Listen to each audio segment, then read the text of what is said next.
আমার জীবন থেকে 2টা বছর নষ্ট করে দিয়েছেন। আমি কখনো আপনার জন্য শান্তিতে ক্লাস করতে পারিনি, ক্লাস থেকে বের করে নিয়ে আসছেন। আমি কখনো ফ্রেন্ডদের সাথে ঠিকভাবে আড্ডা দিতে পারিনি, সেখান থেকেও নিয়ে আসছেন। ইম্পর্টেন্ট কথা বলবো, তাই না?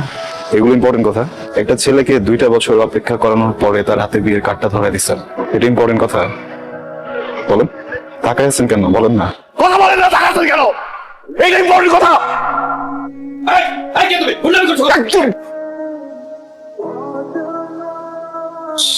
সরি সরি সরি আঙ্কেল, আমি এখানে কোনো সিক্রেট করতে আসিনি। উনি আমাকে 2 বছর ধরে আঙ্কেল ঘুরেছে, বুঝছেন? আমাকে কি যেন একটা ইম্পর্টেন্ট কথা বলবে।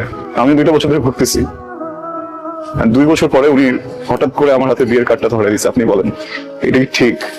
আমি জাস্ট আসছি ইম্পর্টেন্ট কথাটা শোনার জন্য। আমি ইম্পর্টেন্ট কথাটা শুনে আঙ্কেল চলে যাবো। আমি ডিস্টার্ব করবো না, প্লিজ প্লিজ আঙ্কেল।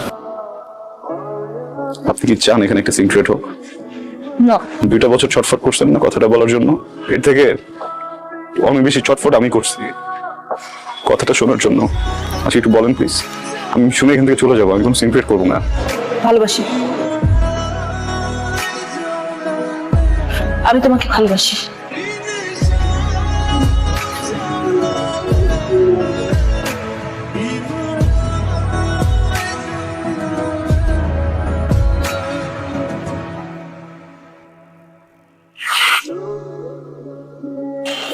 ইম্পর্টেন্ট কথা শুনলা তো না? যেটা শুনতে আসছিল, ইম্পর্টেন্ট কথা শুনলা, বুঝলা, এখন চলে যেতেছো। কি কথা বলো না কেন? কারণ আমি কিছু বলতে আসিনি, শুনতে আসছিলাম। শুনে ফেলছি, এখন তো কোনো কাজ নাই। এখন আমি কি করবো? এত স্টুপিড তুমি, মাথায় বুদ্ধি নাই? হ্যাঁ, কিছু বুঝো না? এতগুলা মানুষের সামনে, আমার ফ্যামিলি, বরপক্ষের লোকজন সবাই শুনছে আমি কি বলছি, সবাই শুনছে। তারপর আমার বিয়ে হবে তোমার মনে হয়? আদৌ বিয়ে হবে? সরি, ভালো থাকবেন।